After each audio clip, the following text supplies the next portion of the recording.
Bonjour et bienvenue à nouveau sur Alform pour une nouvelle vidéo sur la formation ClickView, niveau initiation. Dans cette leçon, je vais vous expliquer comment utiliser la fonctionnalité descendre dans la hiérarchie. Pour rappel, une dimension utilisée dans un graphique équivaut habituellement à un seul champ. Par exemple l'année. Cependant, vous rencontrez quelquefois des graphiques créés à partir de groupes de champs. Ces graphiques donc peuvent être de deux types, hiérarchiques ou bien cycliques.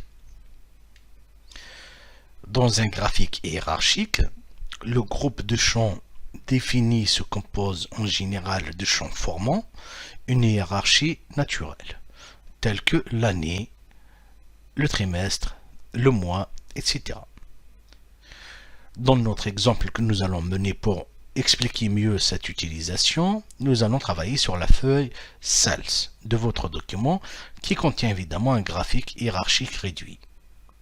Donc je viens sur la partie Cells et vous allez voir qu'il y aura un document hiérarchique qui est réduit.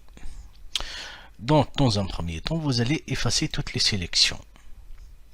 Donc vous allez cliquer sur la feuille Cells, là où j'y suis moi, puis vous allez faire un double clic sur le graphique qui s'appelle, qui est réduit, qui s'appelle Drill Down. Je fais un double clic dessus. Et donc là, comme vous pouvez voir, il vient de s'ouvrir. Je vais le descendre un peu en bas, comme ça je vais être beaucoup plus, je vais avoir beaucoup plus d'espace. Alors.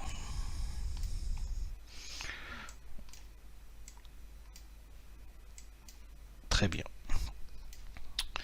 Donc une fois que vous avez fait le double clic dessus, donc vous pouvez voir ce graphique qui indique la somme des ventes par année. Et donc il ressemble à n'importe quel autre histogramme. Cependant, dès que vous effectuez une sélection ne laissant au champ l'année qu'une seule valeur possible, vous découvrez son caractère hiérarchique. Donc dans le graphique, vous allez cliquer par exemple sur l'année 2008. Voilà, donc j'ai sélectionné l'année 2008. Et donc un graphique ordinaire afficherait une barre représentant la somme des ventes pour 2008. Ce graphique cependant affiche la somme des ventes par chaque trimestre de l'année. Ceci s'explique par le fait qu'il contient un groupe hiérarchique comme dimension. Et donc l'année est le premier champ du groupe, et lors de la sélection d'une année unique, et l'affichage passe au deuxième champ intitulé quarter, bien trimestre, comme vous pouvez le voir ici, tout en bas à droite de l'écran, à droite du graphique, pardon. Voilà. Donc maintenant, quatrième étape, vous allez cliquer sur la barre représentant le quatrième trimestre, ici. Et maintenant, vous pouvez voir le graphique qui affiche les ventes pour chaque mois du trimestre sélectionné.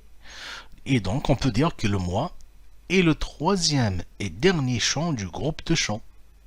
Veuillez noter donc que les sélections dans la zone sélection active sur la même feuille, et donc il est très important d'assurer le suivi des sélections effectuées avec les graphiques hiérarchiques. Maintenant, pour revenir en arrière dans la hiérarchie, vous allez cliquer sur le bouton qui est là, à côté, toujours en bas à droite du graphique. Donc je clique dessus, je fais un coup. Voilà. Et donc en gros, comme là on est sur de l'année, maintenant ce qu'il faudrait faire, je reprends, j'appuie sur 2008. Donc on voit le premier trimestre, le deuxième trimestre, le troisième trimestre et le quatrième trimestre. Donc ça c'est un affichage par trimestre pour l'année 2008. Maintenant si je choisis le troisième trimestre, vous voyez bien les mois, le 7, le 8 et le 9. J'ai 3 mois par trimestre. Donc maintenant j'ai un affichage par mois pour le troisième trimestre de l'année 2018. Donc si je souhaite maintenant faire un retour arrière, j'appuie juste ici. Je reviens vers le troisième trimestre, le premier, le deuxième et le quatrième également, et puis je reviens vers l'affichage par année. Je reprends également pour 2011, je vais sur le premier trimestre et je vois le janvier, février et mars. Maintenant, si je souhaite afficher que un mois, donc là, je peux revenir en arrière, encore deuxième, et encore un affichage par les années. Voilà donc ce qu'on appelle l'affichage par hiérarchie. Donc, dès que les champs précédents dans la hiérarchie ont plus d'une valeur possible, le graphique donc revient automatiquement en arrière. Voilà, donc merci d'avoir suivi cette explication sur l'utilisation de la fonctionnalité descendre dans la hiérarchie, donc comme vous pouvez le constater. Je vous remercie, je vous donne donc rendez-vous très bientôt sur Alform, toujours. Au revoir.